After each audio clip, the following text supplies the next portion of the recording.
दिल्ली में एक बार फिर कोरोना अपना पैर फैला दिया है, जिसकी वजह से दिल्ली की हालत लगातार बिगड़ती जा रही है। कोरोना की तीसरी लहर ज्यादा भयानक साबित हो सकती है और तो और राजधानी में कोरोना इन दिनों ज्यादा जानलेवा साबित हो रहा है। आंकड़े बताते हैं कि दिल्ली में प्रदूषण बढ़ने के साथ साथ कोरोना का संक्रमण और उससे होने वाली मौतें ज्यादा बढ़ती चली गई है। स्थिति ये है कि नवंबर में प्रतिदिन औसतन 65 मरीज दम तोड़ रहे हैं। गुरुवार को मामलों की संख्या तो घटी, लेकिन मौतों की संख्या ने सारे रिकॉर्ड को तोड़ दिया। दिल्ली में 5 महीनों में एक दिन में सर्वाधिक 104 कोरोना वायरस संक्रमित लोगों ने दम तोड़ दिया। इसके साथ ही महामारी के कुल 7,053 नए मामलों की पुष्टि हुई है। राजधानी में कोरोना कुल 4,16,580 मामले हो गए हैं। वहीं अब तक कुल 7,332 लोगों की मौत हो चुकी है।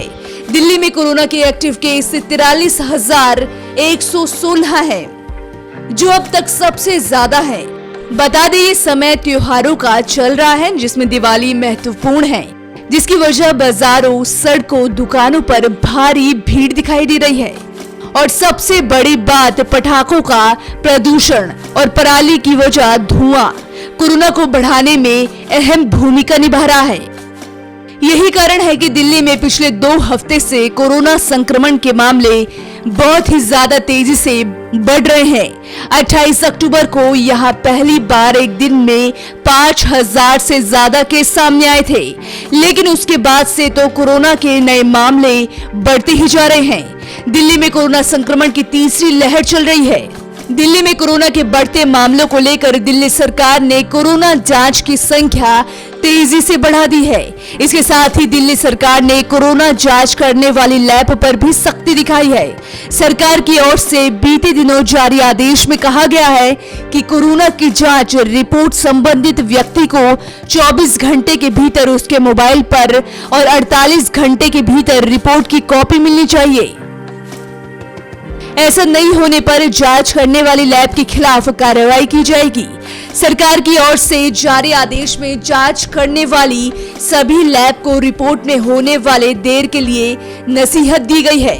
साथ ही जांच लैब को फॉल्स नेगेटिव रिपोर्ट को लेकर सावधानी बरतने की निर्देश भी दिए गए हैं।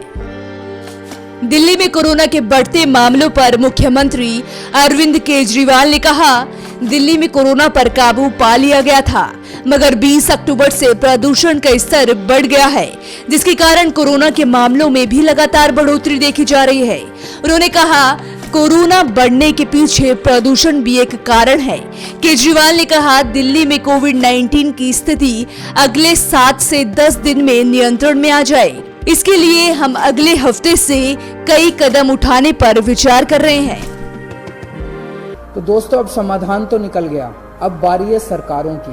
क्या सरकारें इसको लागू करेंगी या साल दर साल इसी तरह से लोग पोल्यूशन से जूझते रहेंगे? तो मेरा आज ये सारी सरकारों से, पंजाब की सरकार से, हरियाणा की सरकार से, केंद्र सरकार से, उत्तर प्रदेश की सरकार से, हाई कोर्ट से, सुप्रीम कोर्ट से, सारी एजेंसी से मेरी हाथ जोड़ के विनती है कि अब समाधान हमारे पास है। अब कोई ये नहीं कह सकता कि समाधान नहीं है। समाधान है, आसान समाधान है, सस्ता समाधान है, बहुत कम पैसे लगते हैं। इतने कम पैसे में इनकी जो रिपोर्ट आज मेरे पास है, 30 रुपए प्रति एकड़।